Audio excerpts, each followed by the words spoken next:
Unipar, Unip3, Unip5, Unip6. É sobre essa empresa que a gente vai falar hoje em relação ao terceiro trimestre de 2024.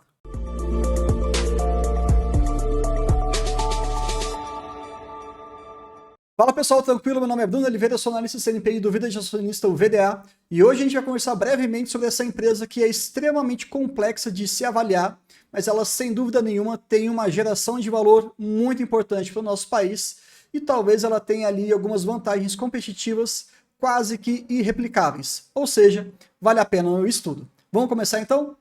Então, começando aqui esse nosso breve protocolo Unipar, que tem os tickers Unip3, Unip5, Unip6, vamos falar sobre o terceiro trimestre de 24. Não uma recomendação, meramente educacional, tudo bem? E se você quiser algum posicionamento, alguma ideia mais assertiva em relação à recomendação de compra, venda ou manutenção desse tipo de ativo, é só você se inscrever no nosso Clube VDA, menos de R$1 por dia. Se você não gostar, pode cancelar a qualquer momento, sem burocracia, tudo pelo YouTube. Combinado? Mas vamos lá. Começando aqui com a relação da influência do preço do PVC e também da soda. Se você tem alguma dificuldade em entender o resultado da Unipar, você pode começar a simplificar isso olhando o comportamento desses preços. Tudo bem? Qual que vai ser a grande relação? Se essas duas commodities estão com um preço muito elevado, muito provavelmente você será agraciado com excelentes resultados na Unipar. Quer um exemplo? Em 2021 e 2022, nós tivemos esses preços aqui em relação a esses produtos. E foi justamente os 2 anos em que a empresa apresentou um recorde nos seus lucros. Então, você já começa a perceber aqui algumas comparações em relação a isso. Um outro ponto que também você pode aplicar a partir disso é que ao longo de 2023 para cá, a gente poderia pegar até mais ou menos aqui, né? Isso, aqui maior. Você percebe que efetivamente os preços eles estão em queda ou de lado. Então está bem complicado da Unipar trazer resultado crescente. Ainda que, aqui vai um mérito para eles estão conseguindo crescer e estão com uma alavancagem, uma estrutura de capital sensacional. Esse período atual eu chamo de período de vacas magras. Eventualmente, como qualquer commodity, a gente vai ter um movimento de alta. Não talvez parecido com esse, mas com certeza um movimento de alta, e aí sim os lucros serão muito interessantes. Mas alguns recados que os próprios executivos trouxeram para a gente. E aqui eu vou citar 3 negativos e 2 positivos. Ciclo de baixa, embora o pior já tenha passado, mas ainda estamos nesse período. Como a Unipar ela exporta boa parte da sua produção, nós temos um aumento ali de protecionismo, tanto dos Estados Unidos, da Europa, quanto da Índia. Então isso dificulta um pouquinho a participação da Unipar nesses países. E também nós tivemos aqui um alto nível de importação de PVC. Ora, se a Unipar produz esse produto e muita gente está importando, então aumenta a concorrência, nesse segmento a gente tem um pouquinho mais de dificuldade. Mas não tem problema, é assim mesmo a dinâmica do mercado. Do lado positivo, consumo interno resiliente. Eu vou mostrar para vocês o que é resiliência na prática e aqui também está um grande diferencial da companhia. Mais para frente a gente vai entender direitinho. E ao mesmo tempo, assim como está aumentando o protecionismo lá fora, aqui também está aumentando esse tipo de prática. O que eu acho que é interessante para a Unipar. Aumento do imposto em cima do PVC, pelo menos por 1 ano. Então isso vai aumentar a alíquota de quem quiser importar, favorecendo o consumo de produto interno, como o caso da nossa Unipar. Pegando aqui alguns destaques financeiros, e aqui como analista eu tento trazer para vocês uma visão um pouco mais neutra, para que você tenha cada vez mais manha e domínio em relação a como ler esses números. Olha o que foi divulgado. Aumento de 60% do EBITDA ajustado, o lucro líquido aumentou 34% e a geração de caixa operacional também aumentou ali na casa de 87%. Mas sempre em relação ao segundo trimestre de 24. Nessa percepção você tem aquela de curto prazo, o tri anterior com o terceiro tri. Está errado? Não, não está errado. Mas você tem que ter uma visão também ampla, comparando ano a ano. E essa informação, infelizmente, a gente não teve aqui nesses slides. Não tem problema, a gente vai lá e coloca para você. Em relação ao terceiro tri de 23, o EBITDA ajustado caiu 26% e o lucro caiu 38%. Para quem já está acostumado aqui, percebeu que necessariamente nessa leitura você já percebe que a margem líquida e a eficiência da empresa também acabou caindo um pouco mais. Não tem problema, pessoal. A gente tem que entender que a empresa ela tem muita variável externa, mas acho que seria interessante sim colocar também esses valores comparando com o ano passado. De qualquer maneira, eles estão super bem e foi até, assim, a título de curiosidade, foi divulgado em relação à Datacom do dia 19/11 de 2024, dois pagamentos, dois dividendos que trarão ali mais de 5% para o final do ano. Ou seja, uma bela pancada que muita gente vai ficar feliz, ainda mais se você tiver bastante ação da Unipar. Um ponto aqui que favorece muito a nossa leitura, e a gente gosta disso aqui, é a alavancagem de 0,7 vezes. Isso aqui, a princípio, pode parecer até um pouco ineficiente, mas lembra aquele outro gráfico em que a gente percebeu que efetivamente o preço dessas commodities oscila muito e, portanto, o resultado também vai oscilar muito? É fundamental que empresas como a Unipar tenham uma alavancagem menor do que 1 ou muito próxima de 1, para que ela consiga aguentar essas pancadas de baixa de resultado. E aqui vem um lado positivo. Estamos na baixa e a alavancagem está extremamente controlada.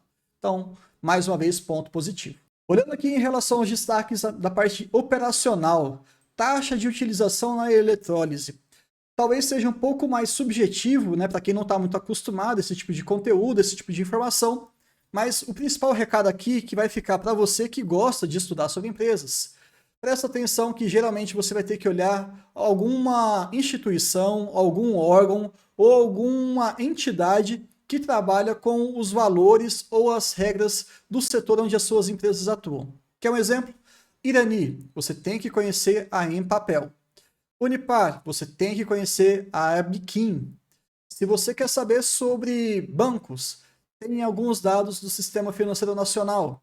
Se você quer mexer com seguros, dá uma olhadinha na SUSEP, fundamental. Eles têm até um panorama ali geral, mostrando todas as operações de todas as vertentes de seguros de todas as empresas seguradoras e resseguradoras. Então, essas informações de algumas entidades que não são a própria empresa, acaba te ajudando a ter uma leitura melhor. E o que eu quero dizer aqui com isso? Operação confiável e competitiva, adjetivos que eles colocaram, eu concordo, mas enfim, consistentemente acima da média da indústria. Opa, essa é a informação importante. Se eles estão com essa parte operacional acima do segmento em que ela atua, nós podemos pensar em um argumento positivo para uma vantagem competitiva. Entendeu o racional? É isso. Um outro ponto aqui que eles estão melhorando bastante a sua apresentação, e não achei nas anteriores, mas enfim, aqui a energia autoproduzida no Brasil. Em junho de 24, tri anterior, estava em 51%, agora estão em 65%. Qual que é o grande pulo do gato aqui? Diminuição de risco operacional. Pensa só em toda a cadeia produtiva da Unipar. Ela é eletrointensiva, ou seja, ela depende muito de energia. E ela já está conseguindo fazer 65%, gerar a própria energia que ela vai ter que usar na sua linha de produção. O que isso faz? Não depende mais do preço da energia que ela teria que comprar do nosso país. E aí, com isso, ela consegue segurar os seus custos, ela consegue ter uma maior vantagem competitiva. Então, taxa de utilização na eletrólise acima do mercado, a gente fica satisfeito. E também uma autogeração de energia. Antes tinha uma parceria com a AES e agora com a Auren. Isso também é importante pensando em perenidade. Lembra que eu estava falando sobre aquela questão relacionada à resiliência? Bom, receita líquida ajustada. Aumentou 17% em relação ao tripassado. Não colocaram em relação ao ano passado, mas a gente colocou 1,8. Então, está praticamente de lado. Crescendo basicamente aqui no Brasil, de 918 para 1 milhão e 36, 918 milhões para 1 bilhão aproximadamente. E em relação à Argentina, nós tivemos uma redução. Isso muito em função do que está acontecendo lá no país, né? Algo que eu penso que é conjuntural, mas eu não vou ficar aqui falando do time A, o time B, direita ou esquerda, mas o fato é que a Argentina ela está menos pior do que ela estava antes. Eu vou me limitar a isso, acho que vocês já vão entender o resto. De todo modo, a receita líquida aí ela está aumentando em relação aos últimos 3 meses do segundo tri, maior volume de venda, desvalorização cambial e mix de clientes. E para você entender mix de cliente, você tem que olhar isso aqui. As 3 principais linhas de negócios da Unipar. Clorados, que representa 20% da sua receita, saneamento, higiene, metal, papel, celulose, alimento petroquímico. Bem diversificado, embora seja ali no saneamento o principal carro-chefe. Soda cáustica, 33%. Papel, celulose, químico, petroquímico, alimento, alumínio, metal, higiene e limpeza. Já está mais diluído e vários outros clientes. E aqui o PVC, 47% da receita, construção civil, petroquímico, filmes e laminados. Você percebeu que a grande sacada da Unipar, na verdade, é que ela suplanta, na verdade, ela dá o fornecimento de insumos para infinitos. São muitas e muitas linhas da nossa economia do país. Então, basicamente, eu lembro muito daquela história daquela corrida para o Velho Oeste nos Estados Unidos. Quem realmente ficou rico? Aquela pessoa que desbravava aquelas minas e aqueles territórios pouco habitados em busca da pepita de ouro? Ou será que foi aquele povo mais empreendedor que vendia picareta, vendia calça jeans, vendia lamparina para esses mineradores? Com certeza, um ou outro minerador ficou muito rico. Mas efetivamente a economia, principalmente aquelas pessoas que empreendiam, davam essas ferramentas para os mineradores, tinham um risco muito menor e puderam alcançar lucros muito interessantes. Esse é o pulo do gato em relação à Unipar na minha perspectiva, tá? Eu acho que é algo muito interessante, até porque alguns produtos aqui, eles têm uma limitação geográfica. Dificilmente vai acontecer, pelo menos, de ter algum produto vindo da China ou da Europa ou da Ásia como um todo para competir com algumas linhas aqui, porque existe uma questão de logística. Alguns produtos eles não podem ser transportados a longas distâncias. Ou seja, onde a Unipar está é estrategicamente muito bem posicionado, só se abrir alguma fábrica concorrente ali. Mas até abrir, esse projeto tem que ser muito viável. Não sei como, com a Unipar já instalada. Então, percebeu mais uma vantagem em relação a essa indústria? Pois é. E só para fechar esse slide aqui, já é a segunda empresa que me chama a atenção que ela ganha com a desvalorização do real. Eu gosto muito da Senin, vocês sabem disso, tem vários vídeos aqui no canal, mas a desvalorização cambial, no médio e longo prazo, pelo menos na minha visão, ela tende a ser cada vez maior. Então, você ficar exposto uma porcentagem relativamente grande na sua carteira a esse tipo de negócio, não sei como que seria tão ruim. Tá? Talvez seja uma boa estratégia complementar para quem gosta de pensar em mais de uma empresa, para quem gosta de pensar em diversificação e por aí vai. Não apenas isso, é claro, né? Mas é apenas mais um argumento. Olhando aqui a questão do custo do produto vendido, de fato nós tivemos aqui um aumento de 15%. Esse slide ele é bem rápido, pegando até um pouquinho da dica que foi dada durante a apresentação. Como é que você pode comparar o CPV para saber se foi muito grande ou muito pequeno? Faça uma breve comparação com a receita líquida. A nossa ideia é sempre que a receita aumente mais do que o CPV ajustado. Entendeu? Se você tem um aumento de CPV de 15%, mas a sua receita aumentou 17%, então isso é um bom movimento operacional. Se você tem o contrário, o seu CPV está aumentando 15%, mas a sua receita está aumentando só 10%, opa, talvez essa gestão de custo não esteja tão eficiente quanto ela deveria estar. E aqui, de novo, um grau de complicação, de complexidade em relação a esse negócio, além da commodity e tudo mais, é entender que, por um lado, a desvalorização ela ajuda a empresa, mas do outro lado ela também ajuda. Pensando aqui no CPV, a desvalorização cambial atrapalha o CPV. Tá? Então, fiquem atentos em relação a isso, não é tão simples, tão trivial. Quando você pensa, por exemplo, na Semin, a gente acabou de dar esse exemplo, se você tem uma desvalorização, quase que 100% da receita é em dólar e quase que 100% dos custos e despesas são em reais. Então, ali talvez fique um pouco mais blindado. Desvalorizou o real, vai ajudar muito a receita e vai atrapalhar muito pouco ou quase nada as nossas despesas e custos. Entendeu aqui a comparação desses negócios? Não tem nada a ver uma coisa com a outra. Só estou pegando alguns ganchos para vocês poderem aproveitar a parte de conhecimento que você vai agregando, que você vai acumulando de várias empresas para você poder se tornar um investidor mais completo. Esse slide ele é um pouquinho mais longo, mas não tem problema. Olhando aqui o EBIT do segundo TRI de 24 com o terceiro TRI de 24, O efeito do maior volume, ele trouxe mais 10 milhões. Então é bem pequenininho, né? O volume de vendas foi pouco representativo. Mas olha o impacto aqui da contribuição em relação à desvalorização cambial. Foi muito mais forte. Tem alguns processos ali de automação que eles estão fazendo, beleza, não tem problema, mas principalmente o câmbio é o que vai trazer um resultado muito maior ou muito menor. Outra coisa também que ajudou muito a empresa, a gente acabou de falar, só para resumir aqui em termos de EBITDA, custo menor devido à energia autoproduzida, e esses quadros aqui de comparação, eles são importantes, tá? Vamos lá em relação aqui à margem EBITDA. Ela aumentou 13%, foi para 17%. Então aí 4 pontos percentuais. Mas em relação ao ano passado, ao terceiro tri de 23, caiu 6 pontos percentuais. Então estava em 23 e agora está em 17. Ok. O lucro cresceu 34% do segundo para o terceiro trimestre, mas ele caiu 38% aqui deste período para este período. Nem tudo são flores, né? Olhem os slides que eles estão apresentando com várias porcentagens positivas e olha o tanto que a gente tem que olhar também para outros valores que estão implícitos. A margem líquida no terceiro tri de 24, ela foi de 8,64. Aqui é a margem EBITDA, tá? E agora a gente está falando aqui de margem líquida. Foi de 8,64, extremamente baixo, tá? Eu acho baixo, mas, enfim, é o momento da empresa. E no ano passado nós estávamos com quase 14, já algo bem mais tolerável, então caiu 5,34%. O que eu quero dizer? A empresa está piorando? Não, não está. Eu só estou mostrando para vocês que efetivamente 2024 não está sendo fácil para a empresa. De jeito nenhum, está sendo muito complicado.